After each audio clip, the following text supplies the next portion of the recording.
আপনারা অনেকেই আমার বাড়ি ছিলেন, অনেকে ছিলেন না। আমার বাবা শিক্ষক ছিলেন।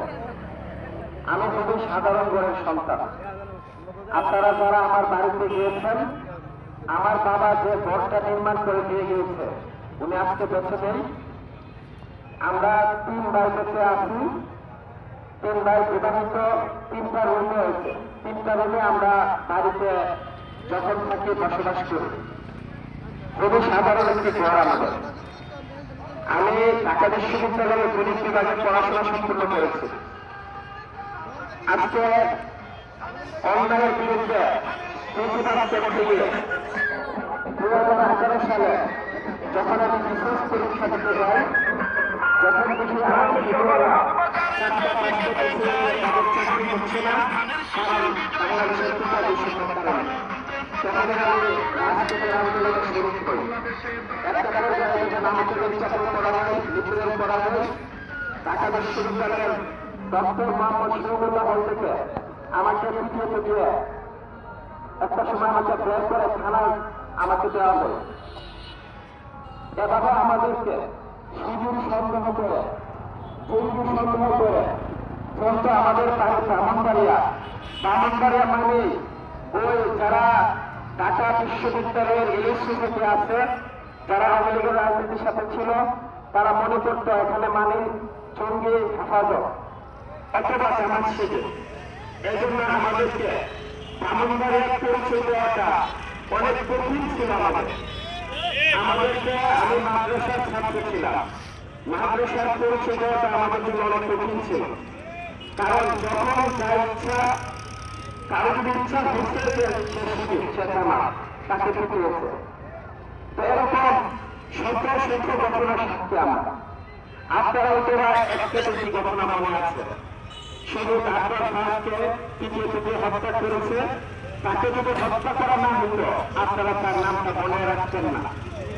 আমার বন্ধু শহীদ হাজি, সে একটু কথা বলে গিয়েছে। সে বলে গিয়েছে, আমি আমার শত্রুর সাথে ইনসাফ চাই। সে একজন সাধারণ ঘরের ছেলে, আমার মতো একটি প্রার্থী ছিল ঢাকা 8 আসনে। জনগণের ভালোবাসা দেশে তাকে হত্যা করা হয়েছে।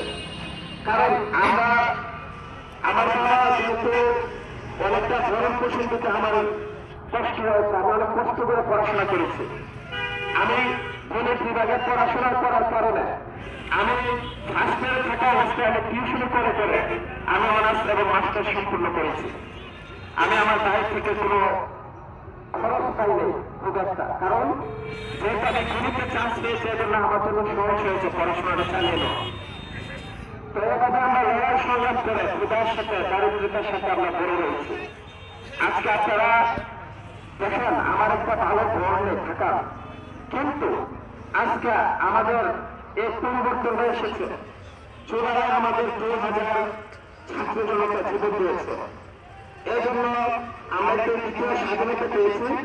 এই জন্য আমার মতো একজন মুর্শিদের নামের ছেলে, একজন শিক্ষকের ছেলে, একজন সাধারণ ঘরের ছেলে, এরকম হাজার কোটি টাকা দিয়ে যারা নির্বাচন করে, তাদের সাথে প্রতিদ্বন্দ্বিতা করার একটা সুযোগ হয়েছে। আজকে যদি এই জুলাই গণঅভ্যুত্থান না হতো, আমাকে এত দূর আসা আমার পক্ষে সম্ভব ছিল না। তা আমরা আশাবাদী, আমার প্রতি এই বাংলাদেশ এই পর্যন্ত ইনসাফ করেছে। এ ব্রাহ্মণবাড়িয়ার জনগণ, আমার বাবা, চাচা, খালারা যারা এখানে আছেন, আপনারা আমার প্রতি ইনসাফ করেছেন। এই জন্য 11 দিনের ছুট থেকে আমি এমপি মনোনীত হয়ে আমি একটু পর্যন্ত এসেছি। আমার কিছু ছিল না, কিন্তু আজকে আমি একটু পর্যন্ত এসেছি আপনাদের দোয়া এবং ভালোবাসা। আমার টাকা নেই, তারপরে আমি একটু পর্যন্ত এসেছি। আমি আপনাদেরকে কমিটমেন্ট করছি, আমি আমার নির্বাচনে যে খরচ হচ্ছে, এটা আপনাদের দোয়া, ভালোবাসা এবং সমর্থনে এটা এগিয়ে যাচ্ছে।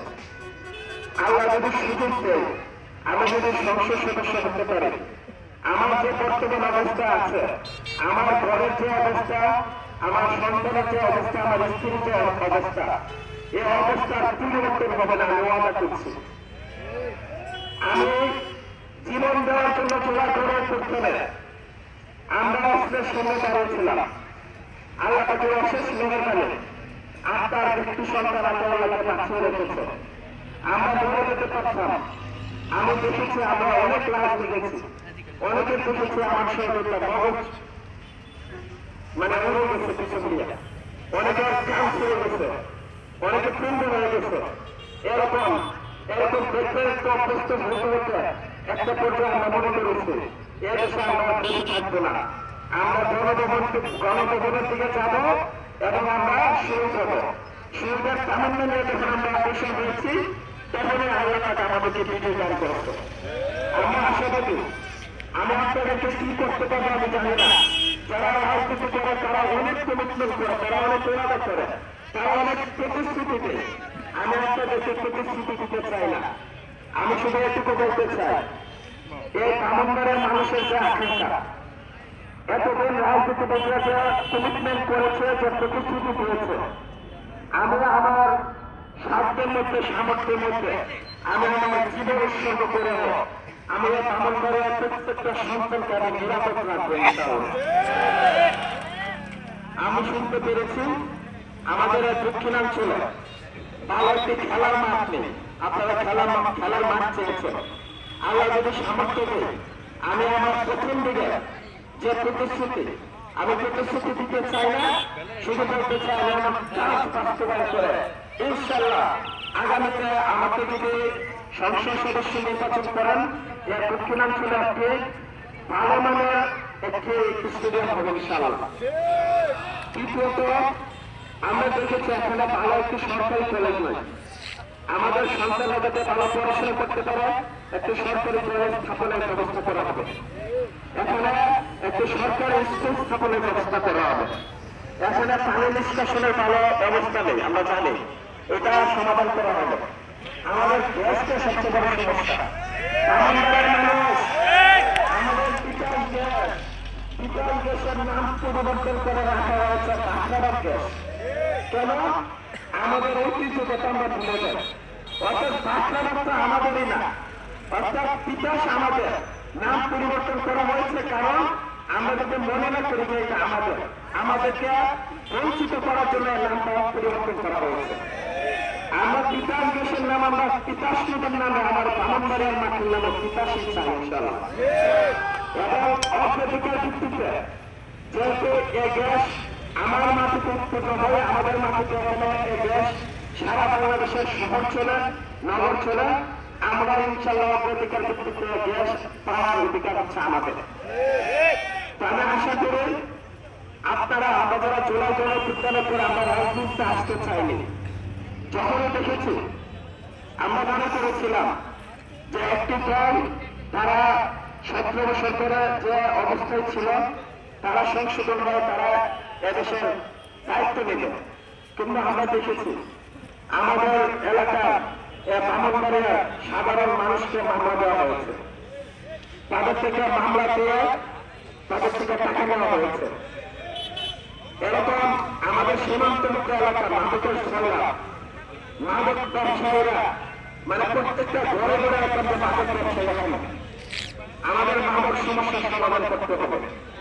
আমাদের সন্তানরা যেহেতু ভালো প্রতিষ্ঠানে নেই, পড়াশোনা করতে পারে না, তারা অল্প সময় বিদেশে পাইবে।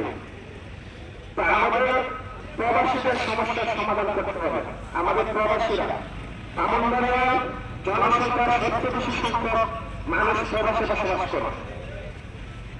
প্রবাসীরা নানান জায়গায় বঞ্চিত হয়, তারা পাসপোর্টে এসে বঞ্চিত হয়।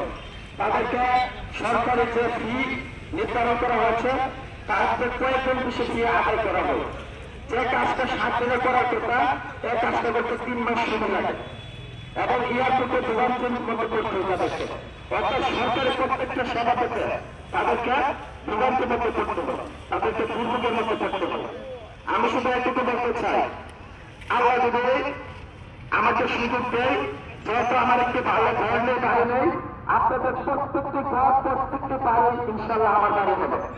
কেননা কারণ আমরা ইনসাফ কায়েম করতে চাই এবং আল্লাহ অবশ্যই বাংলাদেশ জামাতে ইসলাম এনসিপি আল্লামা মামুনুল হকের নেতৃত্বে যে 11 দলীয় জোট হয়েছে, এই জোট সরকার গঠন করবে ইনশাল্লাহ।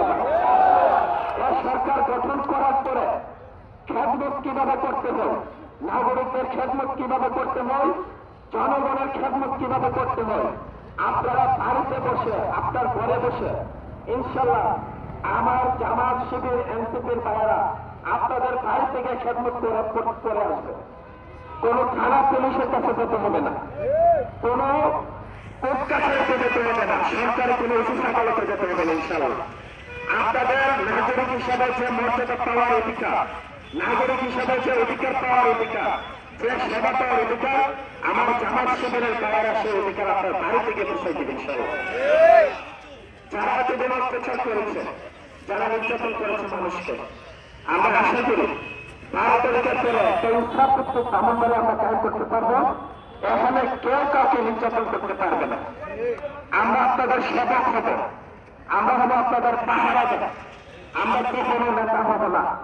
আমরা আপনাদের সন্তান, সন্তান হয়ে আপনাদের খেদমত করবো ইনশাআল্লাহ। আমরা আপনার ভাতিজা, আপনার ভাগনা, আপনার ছেলে, আমরা ছেলে হিসাবে থাকবো ইনশাআল্লাহ। ইনশাআল্লাহ কখনো যাতে ওরকমের পর্যায়ে না যায় যেখান থেকে মানুষের মধ্যে একটা ষড়যন্ত্রবাদ চলে আসে, ফিসিবাদী আচরণ চলে আসে। কারণ আমি যদি সাধারণ ঘরের ছেলে, আমি এই পর্যায়ে যাওয়ার চিন্তা যাতে কোনোদিন না হয়, এই জন্য এতদিন আপনারা যাকে আমাকে বাথরুমে রাখতেন, ভাই রাখতেন, ভাইবোনেরা কেমন সম্পর্ক করে আমার সাথে রাখবেন, আমাকে তুমি বলতেন তুমি রাখবেন, আমাকে আপনি তুই বলতেন তুই রাখবেন। কারণ আমি ব্রাহ্মণবাড়িতে জন্ম নেওয়ার কারণে, এখনকার মাদ্রাসায় পড়ার কারণে প্রাকৃতিক একটা সম্পর্ক আল্লাহ দিয়ে দিচ্ছে। আত্মীয়তার সম্পর্ক, বন্ধুত্বের সম্পর্ক, এই সম্পর্কটাই আসে। কিন্তু এরা যদি রাজনৈতিক কারণে একটা ভিন্ন সম্পর্ক চাই, তাহলে তার মধ্যে একটা শিশুভাবে আচরণ চলে আসে, তার মধ্যে একটা স্বৈরতান্ত্রিক মনোভাব চলে আসে। আমরা এটা করবো না। এরা যদি করেন, আপনি আপনার রাজনীতি নষ্ট করতেছেন। আমরা রাজনীতি করতে চাই না। আমরা আশা করি আগামী 12 তারিখ আপনারা, আমরা যারা জামাত ইসলাম করুন, অনেকে বলতেছে নির্বাচনের পরে আমাদেরকে খেয়ে দেখবে। জামাত যুদ্ধ ইনশাআল্লাহ সরকার গঠন করবেই করবে না।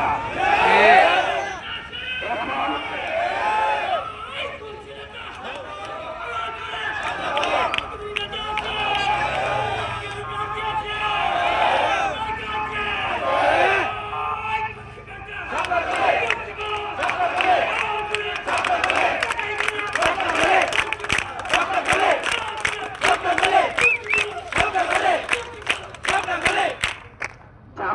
সরকার গঠন করবে ইনশাআল্লাহ। আমি যদি এমপি হই বা না হই, আপনাদের নিরাপত্তার জন্য সবার আগে আপনি আমাকে আপনার সাথে পাবেন ইনশাআল্লাহ। আপনার নিরাপত্তার জন্য আতাউল্লাহ বেঁচে থাকতে, আতাউল্লাহ আগে আপনার গায়ে কেউ আঘাত করতে পারবে না, আপনার নামে কেউ মিথ্যা মামলা দিতে পারবে না, আপনাকে কেউ হয়রানি করতে পারবে না। সবার আগে আমাকে করতে হবে, এরপর আপনাকে করতে হবে ইনশাআল্লাহ। কারণ আমরা চুলাই জনের ফুটকালে একটি পুনর জীবন নিয়ে বেঁচে আছি। এই জীবন আমি আমার জন্মভূমি, এই ব্রাহ্মণবাড়িয়ার নাগরিক, ব্রাহ্মণবাড়িয়ার জনগণের জন্য আমি উৎসর্গ করে দেব ইনশাআল্লাহ। আল্লাহ যদি বাঁচিয়ে রাখে আপনাদের খেদমত করব। আর আল্লাহ যদি আমার বন্ধু, যার সাথে আমি 6 বছর ঢাকা বিশ্ববিদ্যালয়ে পড়াশোনা করেছি, শহীদ উসমান হাবিব, ইনসাফের বাংলাদেশ, ইনসাফের ব্রাহ্মণবাড়িয়া কায়েম করার জন্য আল্লাহ যদি শহীদ হাবিব মতো আমাকে আল্লাহ পাক কবুল করে, এটা হবে আমার জীবনের শ্রেষ্ঠ পাওয়া। আপনারা দোয়া করবেন এই ব্রাহ্মণবাড়িয়ার মানুষের অধিকার আদায়ের জন্য। যে কোনো প্রয়োজনে, যে কোনো মুহূর্তে আমাদেরকে আপনাদের সাথে থাকতে পারি। আমার জন্য দোয়া করবেন। সকলে 12 তারিখ আপনারা ভোট কেন্দ্রে যাবেন এবং যতক্ষণ পর্যন্ত না আপনারা এজেন্ট হয়ে, যেহেতু আমার নির্বাচন করার মতো সামর্থ্য আমার ছিল না এবং নির্বাচন পরিচালনা করার মতো আগামী কয়েকটা দিনের মতো অবস্থা আমার নাই, আপনারা নিজেরা এজেন্ট হয়ে আপনারা 7টা কিলো মাথায় ভোট করে দেবেন। দিবেন তো ইনশাআল্লাহ? আপনারা আমার এজেন্ট হবেন, আপনারা ইনশাআল্লাহ। আপনারা যদি এজেন্ট না হন, পক্ষ দুইটা, একটা হচ্ছে সত্যের পক্ষ, ইনসাফের পক্ষ, যারা অন্যায়ের বিপক্ষে বুক চিপিয়ে দাঁড়ায় যায়, আরেকটা হচ্ছে চাঁদাবাদের পক্ষ, আরেকটা হচ্ছে জুলুমের পক্ষ, আরেকটা হচ্ছে সুযোগ পেলে মামলাবাদ করে, সুযোগ পেলে দুর্নীতি করে। আপনারা কেউ তথ্যের সাথে হেরে যাবেন, আপনারা কেউ হেরে যাবেন। আমার টাকা ছিল না এ পর্যন্ত এসেছি, যদি নির্বাচন পরিচালনায় যদি আল্লাহ যদি আমাকে সুযোগ না দেয় যে খরচ গাছের অর্থ, এটা আপনারা চালিয়ে নেবেন না? আপনারা চালিয়ে নেন। আমি কমিটমেন্ট করছি, ইনশাল্লাহ আমি যদি নির্বাচিত হন আপনাদেরকে সবকিছু জবাবদিহিতা এবং স্বচ্ছতার মাধ্যমে প্রতি মাসে আপনাদেরকে নিয়ে আমি বসবো, চক্রাকারে বসবো ইনশাল্লাহ। এবং আপনারা আমার চোখে শতভাগ স্বচ্ছতা পাবেন। আমি আপনাদের কাছে আমি সবকিছু হিসাব দেবো ইনশাল্লাহ। আমি ওয়াদা করছি আপনাদের কাছে, আমি সরকারি আয় ব্যয় এবং নির্বাচনের যত খরচ আছে আমি যেহেতু ক্রাউড ফান্ডিং এর জন্য আহ্বান করেছি, আপনারা আমার ফেসবুকে দেখবেন আমি আপনাদের কাছে নির্বাচনের অর্থ চেয়েছি। আপনারা যদি আমাকে অর্থ দিয়ে এজেন্ট দিয়ে কেন্দ্র পাহারা দিয়ে যদি আমাকে যদি সংসদে পাঠাতে পারেন, একটা এমন এক ব্রাহ্মণবাড়ি হবে যে ব্রাহ্মণবাড়ির ইতিহাস রচনা করবে। আগামীর সন্তানরা এই ব্রাহ্মণবাড়ির জন্য, এই সংসদ সদস্যের জন্য, ত্রয়োদশ জাতীয় সংসদে যিনি এমপি হয়েছেন তার জন্য ইতিহাস রচিত হবে, তার জন্য ইনশাল্লাহ আরো সাহসী হবে। আজকে আপনার ছেলে আতাউল্লাহ আপনার কাছে এমপি পদের জন্য, এমপি হওয়ার জন্য দোয়া চেতে এসেছে, ভোট চেতে এসেছে সাতপাতলের প্রতীকে। আগামীতে এই ব্রাহ্মণবাড়ির ছেলেরা প্রধানমন্ত্রী হওয়ার জন্য আপনার সন্তানরা প্রস্তুত হচ্ছে ইনশাল্লাহ। আমরা চাই, যেহেতু আমি সাধারণ ঘরের সন্তান, আমি এইটুকু পর্যন্ত আসতে পেরেছি আপনাদের দোয়া সমর্থনে। আপনার সন্তানরা প্রধানমন্ত্রী হবে এই আতাউল্লাহকে দেখে ইনশাআল্লাহ। আপনারা সকলে আমার জন্য দোয়া করবেন। যেহেতু আমি আগে রাজনীতি করি নাই, আপনাদের সন্তান, আমার কথায় যদি কোনো ভুল ত্রুটি হয়ে থাকে আপনার সন্তান হিসেবে আমার অভিজ্ঞতা কম, এই জন্য আপনারা ক্ষমা সুন্দর দৃষ্টিতে দেখে আমাকে সংশোধন করে দিবেন, আমাকে একটু আগলে রাখবেন, যত্ন নেবেন, আমি যাতে কোনো ভুল না করি, কোনো অন্যায় না করি, কোনো অপরাধ না করি। এই জন্য আপনারা আমাকে পেশা রাখার দায়িত্ব নেবেন ইনশাআল্লাহ। বাংলাতে কোনো মার্কা আছে?